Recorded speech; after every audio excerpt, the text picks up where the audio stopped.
uno de los 4 exministros del expresidente Sebastián Piñera, que se mantuvo desde el primero hasta el último día, más allá de todas las polémicas que lo rodearon. Venía del mundo privado, dirigió la clínica Las Condes por 15 años, donde se gestó su cercanía con el exmandatario. Actualmente está fuera del gobierno, le ha tocado más de una vez salir a defender su gestión. Seguramente lo vamos a hacer durante los próximos minutos, pero no solamente de eso, vamos a hablar con el exministro de Salud, Jaime Mañalich, quien además ahora está levantando su propia fundación y es también parte del directorio de Fundación Avanza Chile. Doctor Mañalich, muchísimas gracias por recibirnos ahora en su casa. Bienvenidos aquí en mi casa. Bueno, muchas veces se nos va a salir el ministro por un tema de costumbre, pero ¿cómo ha sentido durante estos últimos 6 meses que le llaman vacío de poder? Esta transición a una vida un poquito más normal no ha sido fácil. Ha habido una crítica bastante sistemática a la gestión del gobierno del presidente Piñera, particularmente en el área de salud. Ha habido una comisión investigadora y ya, como usted decía antes, he tenido que salir a defender muchas de las cosas que hicimos durante el gobierno anterior, pero creo que a 6 meses y días las cosas están poniéndose en su orden. Evidentemente estoy más tranquilo y emprendiendo nuevos desafíos de los que estoy muy contento. Es parte de la Fundación Avanza Chile, donde está casi el gabinete del expresidente Piñera, son varios de los ministros que están ahí. ¿Cuál es su rol dentro de esa fundación y dónde apuntan?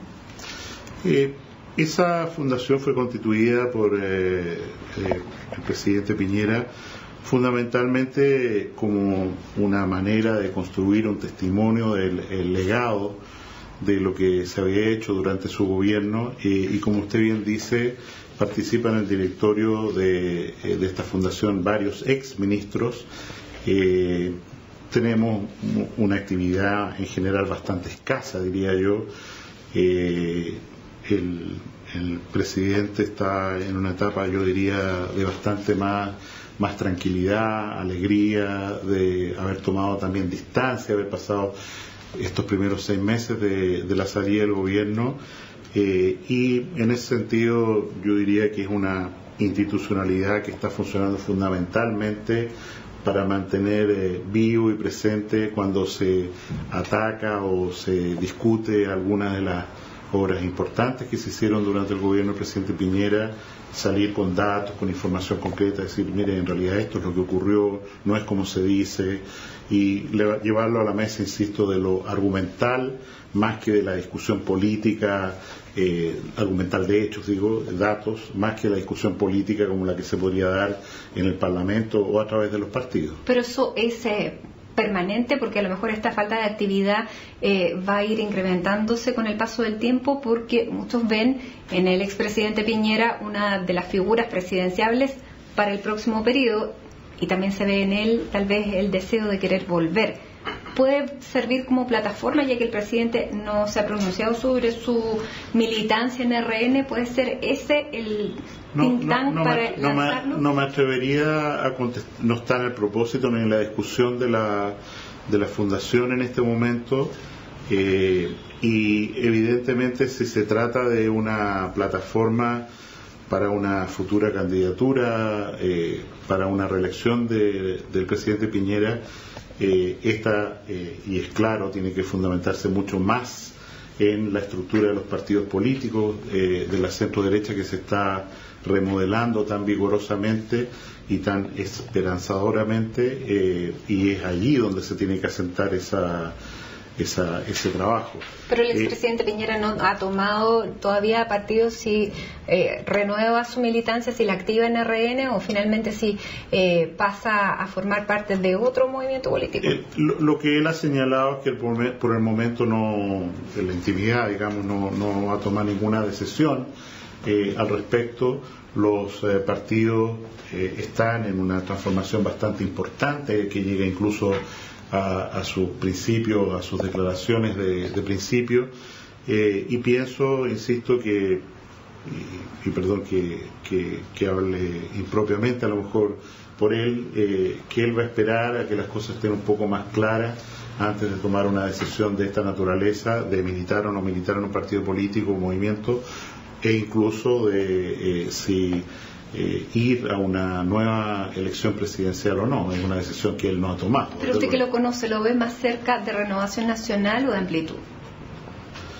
Yo lo veo tratando de acercarse a todos los partidos de la centro derecha y los movimientos. Ha tenido reuniones con todos ellos, se ha fotografiado con todos ellos, y en ese sentido yo creo que él está haciendo un esfuerzo muy grande por mantener una cierta distancia y neutralidad respecto a lo que está ocurriendo en los partidos políticos. También, insisto, porque los partidos están en un proceso de búsqueda de identidad bastante fuerte en este momento. Transversal por el momento. Transversal por el momento. ¿Cómo sigue siendo su relación con el expresidente Piñera? Sigue siendo de amistad bastante estrecha, de bastante cariño, diría yo, óptima. Doctor, siempre se le dijo a usted que era el escudero del presidente Piñera. ¿Qué tiene de escudero? Yo pienso, desde el punto de vista de la estructura política, nosotros somos un país esencialmente presidencialista, donde todos los partidos, incluso que les toquen en la oposición, tienen que tener enorme cuidado en proteger y cuidar la figura del presidente, sea quien sea que esté de turno. Pero uno lo toma más a pecho que otros. Yo veo en ese mismo ejemplo que durante el primer gobierno de la presidenta Bachelet, por ejemplo, hubo una desafección bastante grande de lo que eran los díscolos, y sin embargo hubo personajes tan señeros como Camilo Escalona que le generaron una lealtad y un piso político, y en el Partido Socialista, su partido, que permitieron, ¿no es cierto?, que ella tuviera una gobernabilidad muy importante. Esta situación, al empezar el gobierno del expresidente Piñera, a mí me preocupó enormemente, y yo fui a cada una de las comisiones políticas de los dos partidos en ese momento, y les hice ver, les enrostré, usando una palabra dura, de que en la medida en que ellos no se alinearan en torno a la figura del presidente, en lealtad, en no hacer críticas a través de los medios de comunicación, sino hacerlas en privado y lo más constructivamente posible, las posibilidades de que el gobierno fuera exitoso primero, que afortunadamente lo fue, y prolongarse en un siguiente gobierno eran muy remotas. Y yo creo que efectivamente uno de los temas más relevantes que ocurrieron durante el mandato del presidente Piñera, sobre todo al principio, fue la desafección de los partidos que deberían haber sostenido la coalición de gobierno. Pero usted no era un político y asumió un rol coordinador político que no era su función, ni por el cargo, porque es un ministerio sectorial, ni tampoco porque su tradición fuera política. Venía de la Clínica Las Condes y no había militado nunca. Yo ya no puedo diferenciar bien lo que significa ser o no ser político. Pero cuando estaba partiendo el gobierno probablemente tenía menos... ¿Y qué rol cumple? Pero alertado de esta situación de falta de lealtad, quiero decirlo muy claramente, con la figura, con el presidente, yo tomé una iniciativa personal. Nadie me dijo, oye, anda aquí o allá, en el sentido de hacer ver que esta era una situación extraordinariamente delicada y que tenía que cambiar para lograr un apoyo a través de los partidos políticos de la ciudadanía al gobierno del presidente. ¿De quién más le dolió la deslealtad? Siempre lo he dicho y lo repito, para mí fue muy compleja la falta de afiatamiento con el presidente de la República de Renovación Nacional, que era su partido de origen, Creo que allí las voces fueron ácidas, de una crítica muy desproporcionada. ¿Se refiere específicamente al expresidente Carlos Larraín? Al partido en general, porque digamos, el presidente puede tener de un partido puede tener una, pero puede aparecer el que diga yo no estoy de acuerdo, hay votaciones, él fue reelegido como presidente durante el gobierno del presidente Piñera, de manera tal que evidentemente esto tiene que haber sido el pensamiento de las bases o de los dirigentes del partido, al punto que desgraciadamente creo algunas personas que eran muy leales al presidente de la República, don Sebastián Piñera, prefirieron retirarse de Renovación Nacional a meses de término del gobierno. ¿Por eso usted no entró a Renovación Nacional? Yo no entré a Renovación Nacional, yo tenía la decisión tomada de entrar, pero también hablando con entera franqueza, la situación de crítica que se dio a partir de 2 senadores de Renovación Nacional, Alamán, Sandón, a la gestión del Ministerio de Salud, hacía prácticamente imposible que yo militara en ese partido, porque habría sido un conflicto permanente. Y en ese sentido a mí me pareció prudente abstenerme de esa participación y, como digo, olvidarme de ella definitivamente. ¿Y ese rol de escudero, a eso atribuye su permanencia en los 4 años que duró el gobierno del presidente Piñera? Porque fue muy cuestionado muchas veces y muy polémico. ¿Lo atribuye a eso? Usted sabe que la dinámica de gobierno del presidente era de una presencia muy fuerte frente a sus ministros. ¿Y él le daba el visto bueno, lo dejaba hacer o lo retaba? El estilo era de esta es la política, este es el direccionamiento, vea cómo lo hace, y por supuesto cuando las cosas andaban bien no decía nada, desgraciadamente, cuando andaban mal me retaba. Usted era muy tuitero, sigue siendo muy tuitero, pero en esa época eran sobre todo tuits de gobierno, muchas veces con opiniones políticas bastante fuertes. ¿Lo retaba o era la castaña con la mano del gato? Algunas veces yo fui bastante ácido en los twitters que enviaba, y en esas ocasiones efectivamente él me llamaba la atención en privado, y la mayoría de las veces él estimaba bueno que los ministros participaran a través de las redes sociales, de manera tal que supongo que su silencio era que en la mayoría de los casos estaba de acuerdo con los bueno, si es que los veía a través de los twitters. Bueno, un ministro, una persona que dice lo que piensa, que muchas veces ha dicho que habla más de la cuenta y que le cuesta pedir disculpas, ¿no es cierto?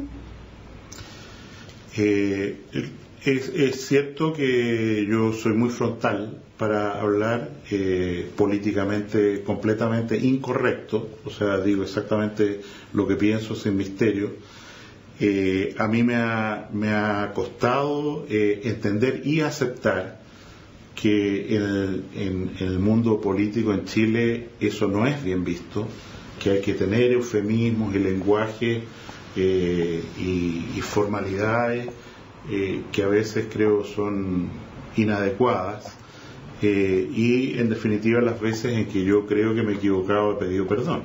Bueno, vamos a seguir hablando de eso, de lo que se ha arrepentido, cuántas veces ha pedido perdón y efectivamente cuáles son las frustraciones como exministro una vez ya salido del gabinete y a 6 meses de la gestión. Hacemos una pausa aquí en CNN Íntimo y seguimos conversando con el exministro de Salud, Jaime Mañalich.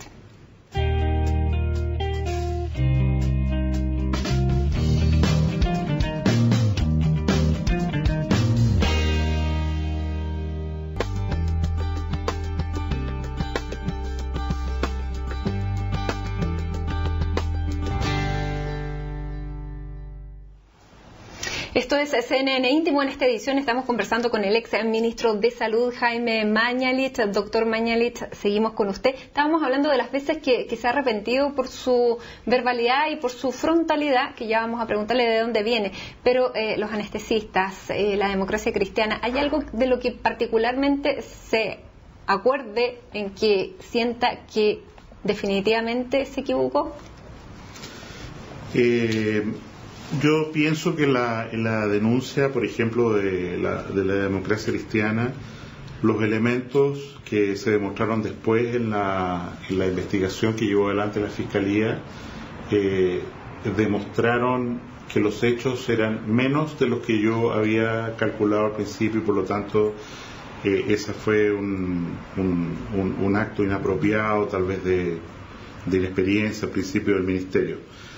De parte de los anestesistas, yo en general sigo teniendo una visión muy crítica respecto a lo que significa la constitución de sociedades profesionales para los servicios de salud, para los hospitales públicos del país, donde se da una dinámica en la cual los especialistas, los más escasos, reducen su horario contratado y en la práctica obligan o fuerzan a la autoridad de salud, sea el director del hospital o el director de servicios, a contratar a estos mismos profesionales por la vía de sus sociedades de especialistas para dar un servicio. Pero participan de una licitación.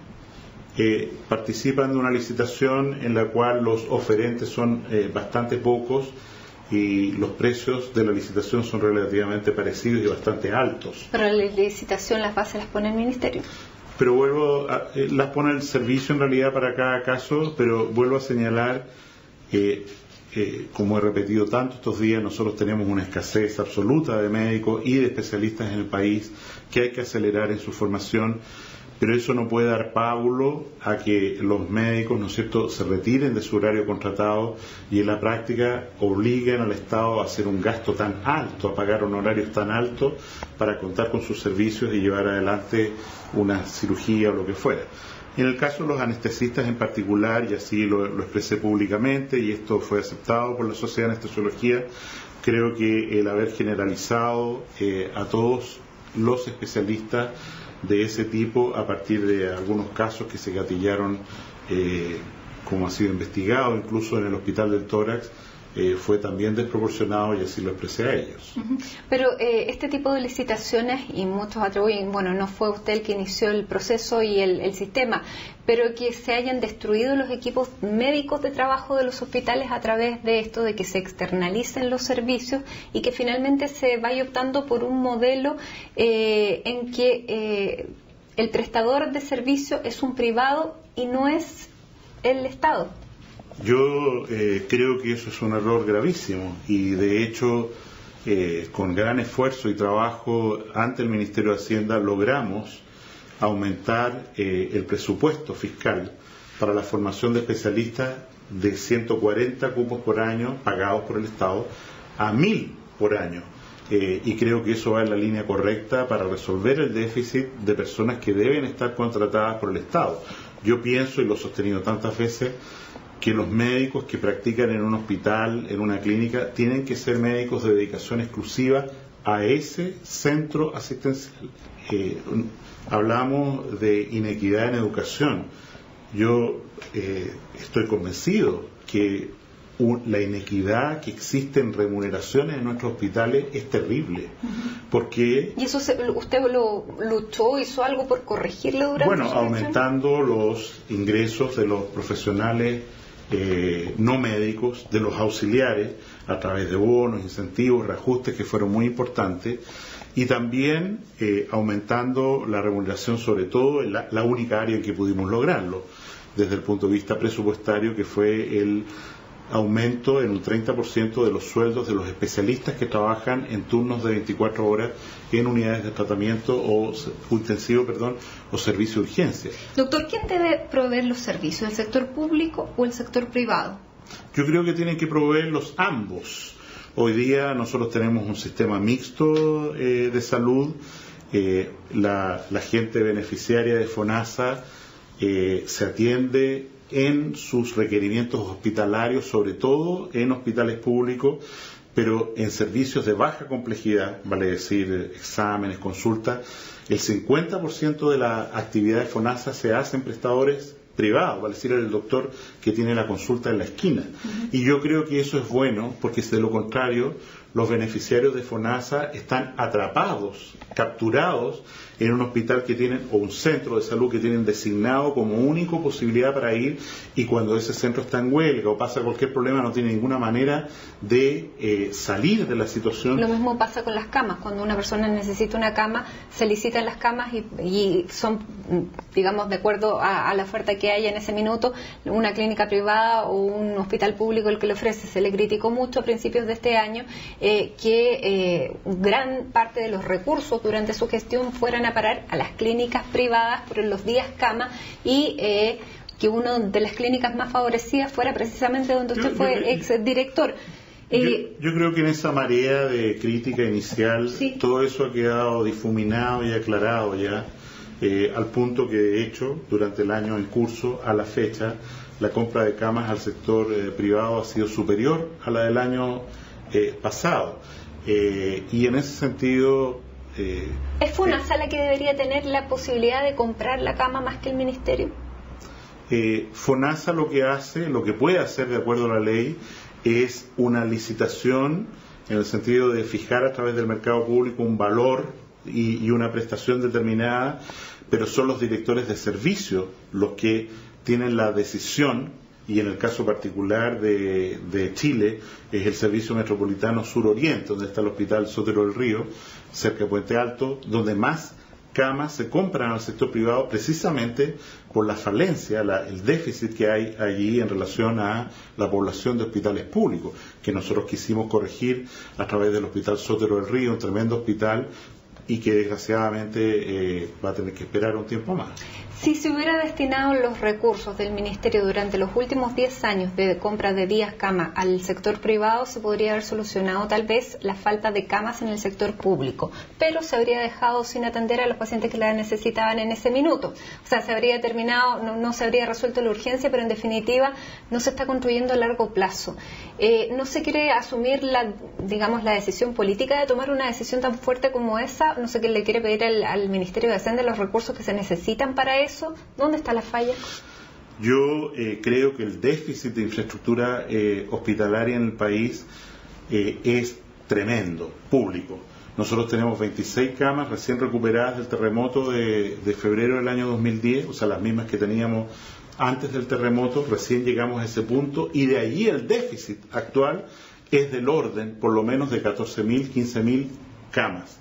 Y además, estas 26.000 camas están instaladas en hospitales que en su mayoría están completamente obsoletos, que hay que construirlos de nuevo. Y en ese sentido, cuando la encuesta del CEP dice la ciudadanía quiere que se invierta más en salud, yo creo que tienen toda la razón, porque incluso desde Santiago no tenemos una perspectiva, pero si uno va a Curicó, por ejemplo, resulta que hay un solo hospital, quebró la clínica privada que existía, y este hospital es un hospital que se hizo por construcción acelerada porque el hospital de Curicó se cayó durante el terremoto. Y bueno, si hablamos de esos temas de regiones, si nos vamos a Calama, ahí la situación es más dramática. Se empezó a construir un hospital en el 2010, tenía que estar listo el 2012, estamos en el 2014 y recién en el 2015 se da a poner 20.000 millones de pesos más para que se pueda terminar. Si es que ¿usted defiende con ese ejemplo el modelo de concesiones de la construcción de hospitales? Bueno, ese hospital no es un hospital concesionado, un hospital sectorial, y representa, junto con el hospital de Cañete, el hospital de Curepto, las dificultades de la construcción de hospitales por vía del Ministerio, y nosotros hemos sostenido que el Ministerio es un mal administrador de salud, es un mal administrador de las construcciones hospitalarias, y en ese sentido me llama la atención para bien este acuerdo que acaba de hacerse entre el Ministerio de Salud y el Ministerio de Obras Públicas para que sea Obras Públicas que construyan los hospitales. ¿Cuál es su mayor frustración en términos de eso? Porque estamos hablando, por ejemplo, los últimos días del Hospital del Carmen, donde se inauguró, usted lo inauguró con el 21% de la capacidad del hospital. ¿Se puede inaugurar un hospital con el 21%? Se puede y se debe, porque en ese momento se hace la recepción, esto es un hospital concesionado, el Ministerio de Obras Públicas señala que hay que ponerlo en marcha y hay que empezar. En el caso de los hospitales concesionados, yo pienso que la marea el entorno político que tuvo esto, desde las promesas presidenciales hasta los primeros discursos de la actual ministra de Salud, en la realidad no le dieron ninguna viabilidad práctica a la puesta en marcha de estos hospitales. No me atrevo a decir que haya habido un esfuerzo por demorar su puesta en marcha, pero efectivamente no se han puesto los esfuerzos que corresponden, y el director del Hospital de El Carmen acaba de ser removido porque no ha sido capaz de echar adelante o poner en marcha este hospital. ¿Y los hospitales que debieron entregarse durante su periodo, que no se entregaron, a qué atribuye usted ese atraso? En primer lugar, aquí eran hospitales construidos por vía sectorial, vale decir, construidos por el Ministerio de Salud, que tienen una demora mucho mayor. Pero usted puso plazos, fechas, recuerdo hasta promesa. Y eso es lo que uno debe hacer, ponerse tareas y tratar de cumplir con ellas. En algunos casos fue francamente posible, el caso del Instituto Traumatológico Nuevo de Concepción. Y cuando eso no pasa, ¿qué siente usted ahora? Uno siente cierta frustración, pero vuelvo a decir, este es un problema estructural. La idea de que un servicio de salud autónomo construya un hospital que va a ser Talca, que va a ser la obra más importante en la ciudad de Talca, construida en los últimos 30 o 40 años y probablemente en los siguientes 30 años, y que allí tenga la capacidad de gestionar esa construcción con completa autonomía, es una utopía completa, es un error de la reforma del año 2005, y yo creo que hay que corregirla entregándole, como se está haciendo en este momento, las responsabilidades de la construcción de hospitales a quien sabe o debería saber hacerlo, que es el Ministerio de Obras Públicas. ¿Usted le da confianza atenderse en el sector público? El sector público de Chile en salud, sobre todo en el sector hospitalario, es extraordinariamente bueno, mejor que el sector privado, por supuesto. Tiene una casuística, una experiencia que es imposible de tener en el sector privado, si hablamos de neurocirugía, si hablamos de trasplante de órganos, si hablamos de cualquier patología compleja. La falla esencial del sistema público de salud, además de la infraestructura y la falta de especialistas que van a corregirse, está en la salud primaria. Vale decir, la salud primaria no es suficientemente resolutiva, no tiene los facultativos que necesita, no tiene a veces los fármacos. Entonces nos ocurre, a diferencia de los países desarrollados, que demasiados problemas frecuentes de salud no se resuelven a nivel de la salud primaria y termina atochando los hospitales, provocando hospitalizaciones que no deberían haber ocurrido, y evidentemente, en algún sentido, a pesar de que no comparto el medio, Confusam tiene razón al reclamar más recursos para la salud primaria independiente, que durante el gobierno anterior se aumentaron en forma muy significativa. Pero, por ejemplo, usted tuvo que enfrentar el trasplante de órgano de su señora. ¿Lo hizo en el sector privado? Sí. ¿Por qué? Bueno, ella se atendía desde siempre con médicos en una clínica privada, y es allí donde se realizó este trasplante con mucho éxito, afortunadamente. Y respecto al Hospital del Carmen, donde se encontraron estas fallas en la ventilación de los pabellones, ¿qué responsabilidad asume usted de las fallas que se están presentando hoy con un hospital inaugurado con el 21% de las obras entregadas? Los hospitales concesionados, la Florida y Maipú, Antofagasta, que se está construyendo, y los dos adjudicados ahora, que son el Salvador Geriátrico y el Félix Bulnes, son responsabilidad, como ha dicho la ministra de Salud, del Ministerio de Obras Públicas. El mandante es el Ministerio de Obras Públicas, tiene un inspector fiscal, tiene que vigilar que ocurra, e informa al Ministerio de Salud, como ya, pero ocurrió. usted lo inauguró. Voy. Y informa al Ministerio de Salud, al Ministerio de Obras Públicas, este hospital está listo para estar usado. El Hospital El Carmen de Maipú tiene un problema muy serio que, si no se resuelve, no va a poder partir nunca bien, y es que allí se necesita una ley que cambie la forma de contratación de los especialistas, porque allí se trasladaron los especialistas o los médicos o los trabajadores de lo que era el Centro de Referencia de Salud en Maipú, que empezaron a trabajar en el servicio de urgencia. Esto era la ley de hospitales clínicos, que desgraciadamente terminó o está esperando un despacho en la comisión mixta del Parlamento, y ojalá se resuelva, porque de lo contrario no van a poder contratar a los especialistas que el Hospital del Carmen requiere. Bueno, vamos a seguir conversando de eso. Tenemos que hacer una pausa. Esto es CNN Íntimo, y vamos también a la vuelta de comerciales saber y descubrir un poco más de dónde le viene esta pasión, que la tiene bastante controlada doctor Mañalich, a decir verdad, en esta entrevista. Hacemos una pausa y ya regresamos.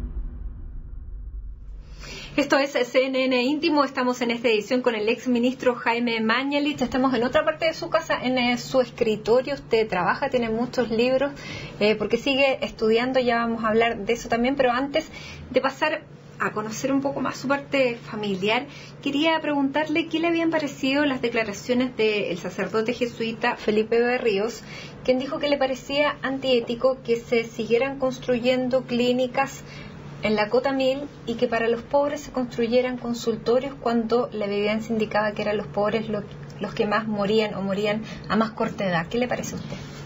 Evidentemente todas las personas tienen necesidades de salud y se necesitan clínicas y hospitales en muchas partes, pero yo creo que él tiene razón en el sentido de que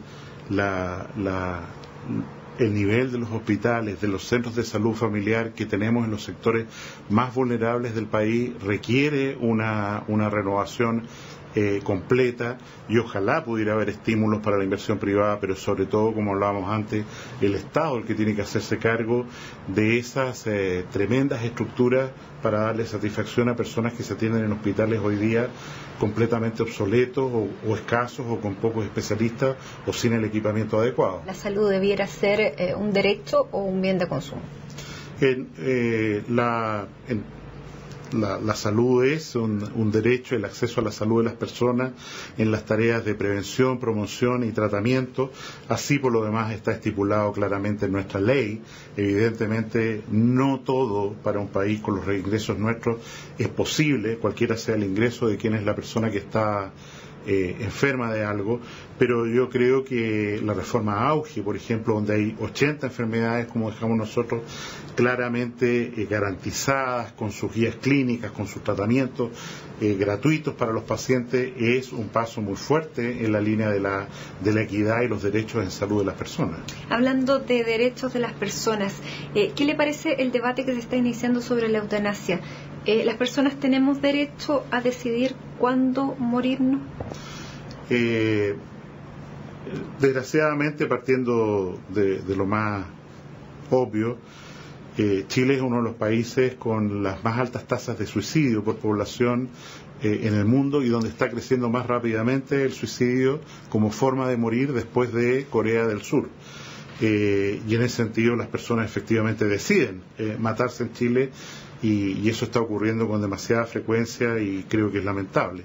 Desde el punto de vista de la eutanasia, yo escribí un artículo el domingo pasado. Creo que es muy importante primero ponernos de acuerdo en qué estamos hablando.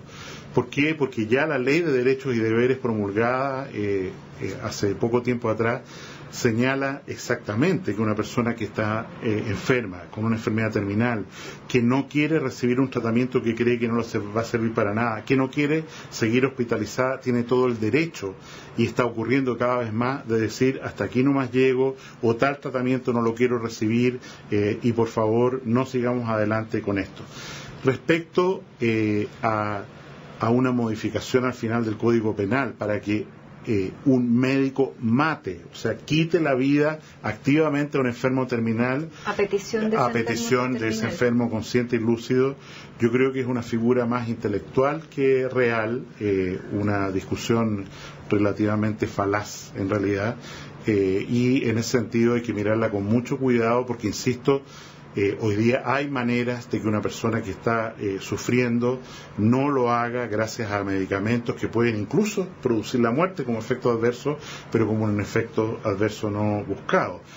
En muchos países del primer mundo se está avanzando en la legislación de la eutanasia, pero ahí hay un conflicto de intereses muy fuerte, y es que estos estados de bienestar en general pagan por la atención de los pacientes y por los cuidados del paciente terminal, y en ese sentido, hay que decirlo con todas sus letras, hay una búsqueda de ahorro para que estas personas no sigan siendo una carga para el Estado, y creo que esa discusión desde un país súper desarrollado hay que mirarla con mucho respeto, porque en definitiva no vayamos a caer que por generar ahorros respecto a los gastos en salud nosotros terminemos en una política que significa básicamente terminar la vida de alguien matándolo. Pero una persona que hoy está absolutamente sana, en el pleno uso de sus facultades, que diga, si yo estoy en condiciones vegetativas, yo no quiero seguir viviendo, que me administren una sustancia y que termine con esa vida que ya no es vida, ¿tiene derecho o no? No tiene derecho en Chile, y es un derecho muy discutido en el mundo. El mantener a una persona en un estado vegetativo persistente, una situación como la de Cerati, por ejemplo, es una cosa que requiere mucho esfuerzo, mucho costo, y que no es posible de hacer sino a través de mecanismos bastante artificiales. La discusión respecto a Terry Chiao, que estaba en esa situación, es que en definitiva la Corte dijo, en realidad en este caso, incluso la alimentación, porque la desconectaron el respirador y siguió respirando, la alimentación es un cuidado extraordinario, y lo que se hizo no fue ponerle una inyección letal, sino sacarle todo el suministro de alimentos, y esta joven falleció a las pocas semanas producto de esa falta de cuidado. ¿Y eso no es más cruel? Para una persona con estado vegetativo persistente no es cruel, pero yo tengo que recordar que la eutanasia en los tiempos modernos es un invento nazi.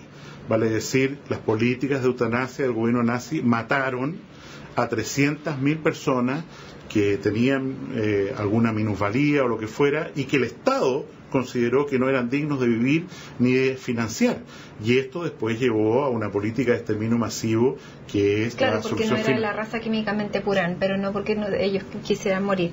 Pero usted cree que el país en este momento, ¿por qué dice que es una discusión falaz?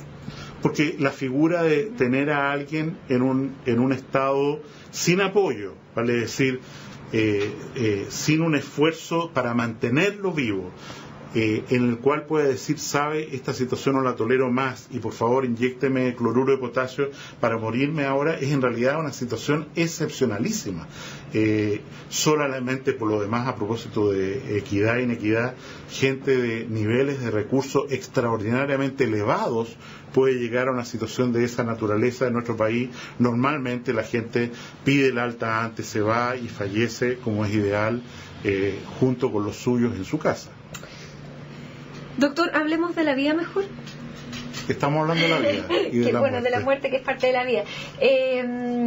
Usted es de una familia que viene de España, de catalanes, a eso muchos atribuyen el carácter del exministro, pero que ha estado bastante controlado, ministro, o no le ha generado ningún conflicto, o está con más paciencia. Puede ser. Esta familia catalana llegó a Chile porque era familia republicana que llegó huyendo de la guerra y del franquismo.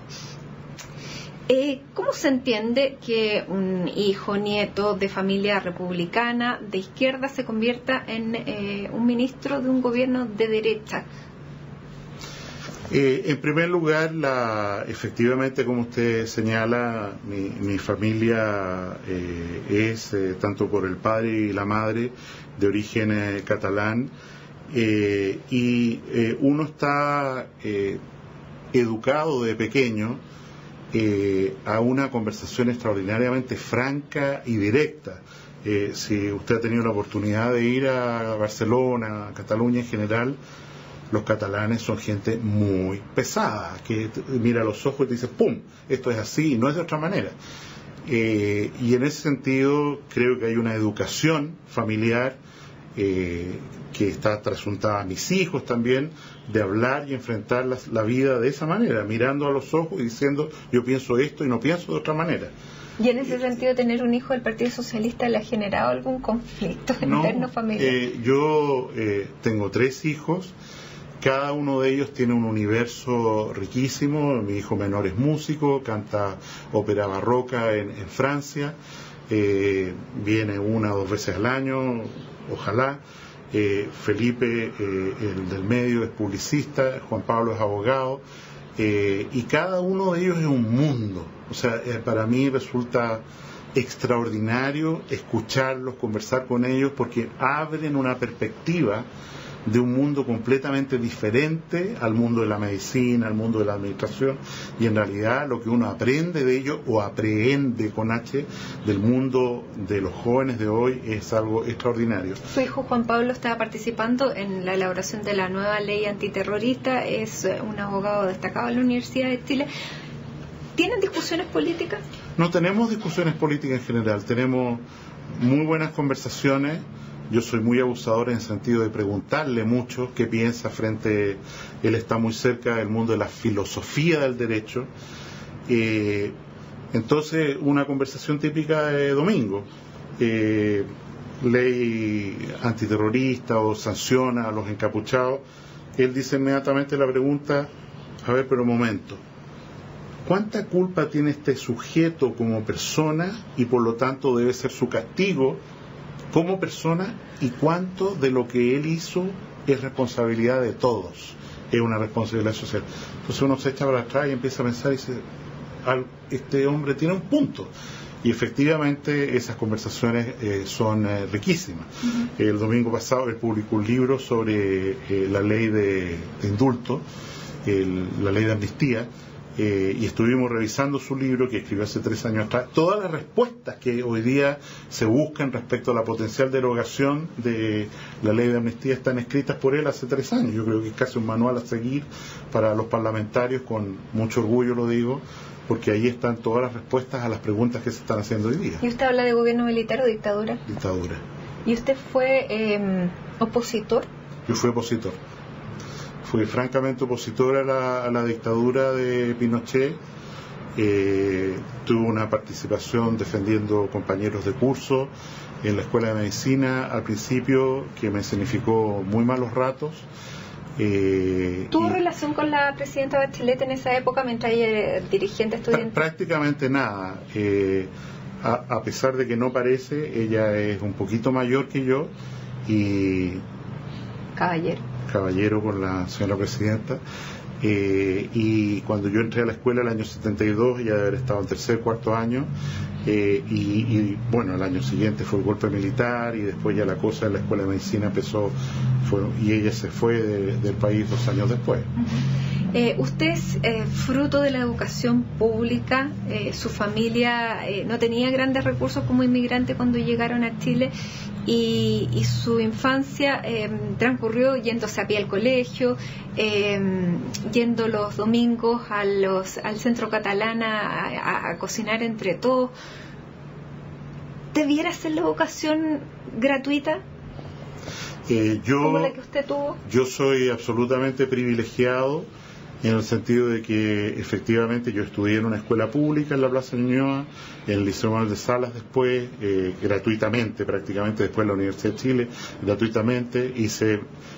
Mientras hice mis becas de especialidad me pagaban, y en ese sentido yo creo que, perdón que lo diga respecto a mi familia, en la medida en que alguien quiere, puede, aspira a educarse, si hay posibilidad de ayudarlo a financiar o que esa educación sea gratuita, creo que es una muy buena cosa para que así ocurra. ¿Usted es la primera generación en la universidad de su familia? Es la primera generación en la universidad de mi familia, efectivamente, pero digamos complementariamente a lo anterior, habiendo sido tan privilegiado la vida, yo estoy completamente de acuerdo en haber tenido que pagar matrícula por los estudios secundarios y universitarios de mis hijos, porque no correspondía, dada la situación económica que ya como profesional tenía. El Estado se hubiera hecho cargo en desmedro de otras prioridades para que ellos estudiaran gratuitamente. ¿Qué recuerdos tienen de esa vida austera, con estrecheces, porque no siempre podían irse en micro tampoco al colegio, sino que tenían que caminar? ¿Cómo es esa vida de estrechez? ¿Qué recuerdos tienen? Fue una vida complicada. Nosotros vivíamos en una suerte de conventillo detrás de la calle Banderas, donde había antes incluso una cárcel ahí, Capuchino, y desde allí íbamos a la escuela en la Plaza Ñuñoa. Mi paseo de los sábados domingos era visitar el antiguo Congreso. Estaba abierto, entonces se podía pasear ahí o ir al Parque Forestal, era lo más donde había algunos juegos que podíamos aspirar, y efectivamente mi papá era vendedor viajero, andaba con una maleta a lo largo del país tratando de comercializar alguna cosa para poder traer dinero a la casa. Fueron tiempos muy, muy difíciles. ¿Cómo llega un hijo de esa familia a convertirse en el director de la clínica más exclusiva del país?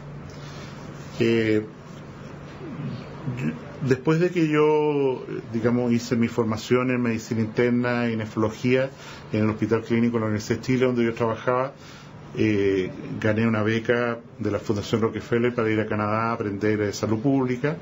Cuando volví, serví el periodo correspondiente en el Hospital José Joaquín Aguirre, y después fundamentalmente yo me trasladé a la Clínica Las Condes siguiendo a una persona que fue muy influyente en mi vida, que para mí es un maestro de la medicina chilena, que es el doctor Sergio Valdés, intensivista muy famoso en Chile y en el extranjero.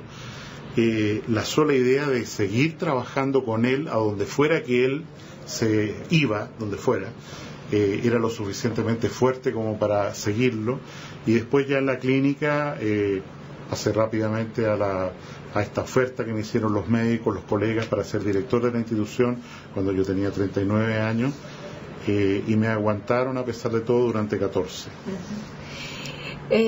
Doctor, ¿cuáles son ahora sus proyectos? Porque usted tiene una fundación y quiere seguir estudiando.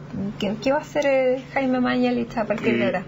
Lo que estoy haciendo son dos cosas. La primera es postulando a un doctorado en ciencias con mención en evolución, que es un tema que me apasiona. Aquí al lado hay 150 libros dedicados al tema de evolución. Sin embargo, a pesar de haberme interesado sobre esto y sobre todo el entendimiento evolutivo de la enfermedad, que es lo que más me llama la atención, nunca he tenido la oportunidad de sistematizar este conocimiento, y este potencial doctorado me da la opción. Y lo segundo, yo cuando salí del gobierno tomé una decisión muy clara en el sentido de tratar de seguir vinculado a las políticas públicas de salud, influyendo, generando datos, haciendo clases, docencia, y esta oportunidad se ha dado en la Universidad de San Sebastián, donde ya empezamos un instituto de políticas públicas en salud, cuyo objetivo es precisamente generar datos, información, investigación y docencia para influir en que las formas en que se toman las decisiones de salud en Chile, preguntas como esto de la eutanasia, de la marihuana, del aborto, de los medicamentos, de los bioequivalentes, se basen lo más posiblemente en datos sólidos. En esta vida que usted ha tenido, una vida súper diversa, distinta, en que también ha habido una evolución importante, ¿qué es lo que más le ha enseñado la vida? Lo que a mí yo creo que lo esencial para mí, lo maravilloso, es la diversidad del ser humano. O sea, creo que no hay nada más extraordinario que las diferencias, las distintas formas que adquiere la naturaleza humana en cada persona. ¿Y el dolor? Y es como decir que si bien es cierto que hay una sola vida, hay muchísimas maneras de vivir esa vida, y todas son respetables y todas son dignas de derechos y de respeto. Y uno puede aprender de cada cual. ¿Y en su vida el dolor ha sido parte de su aprendizaje? Yo no he sufrido mucho en la vida. Creo que tengo buena tolerancia al dolor. Por supuesto, ha habido momentos extraordinariamente complejos cuando mi señora Cristina, por ejemplo, pasó por todo este trance de tener que ser trasplantada de pulmón, y cuando se le diagnosticó una enfermedad ya muy avanzada, para sorpresa mía, yo no pensaba que estaba en esa situación. Ha sido un momento muy duro, muy complejo. He tenido dolor de ver a mis antiguos colaboradores del Ministerio de Salud buscando pega, por ejemplo, siendo tratados indignamente. Eso me ha producido mucho reparo interno. Creo que ninguno de ellos se merecía el trato que han recibido en las distintas reparticiones de salud durante la instalación del actual gobierno. Que sí, uno podría hacer una larga historia de dolores. Jaime Mañalich, si las circunstancias así lo indicaran, ¿volvería a ser el escudero de Sebastián Piñera? Yo estoy dispuesto a ser siempre escudero y respaldar a don Sebastián Piñera como expresidente, como persona, como amigo. No estoy dispuesto a ocupar de nuevo un gabinete ministerial ni ningún cargo de elección popular. Esa es una decisión absolutamente tomada y a mi edad uno puede equivocarse, pero creo que uno sabe lo que quiere y lo que no quiere. ¿Y si llegara de nuevo a ser presidente le diría que no? Le diría que no. Señor Mañalich, muchísimas gracias por habernos recibido en su casa a CNN Íntimo. Gracias. Y a ustedes también gracias por habernos acompañado en esta edición junto al exministro Mañalich.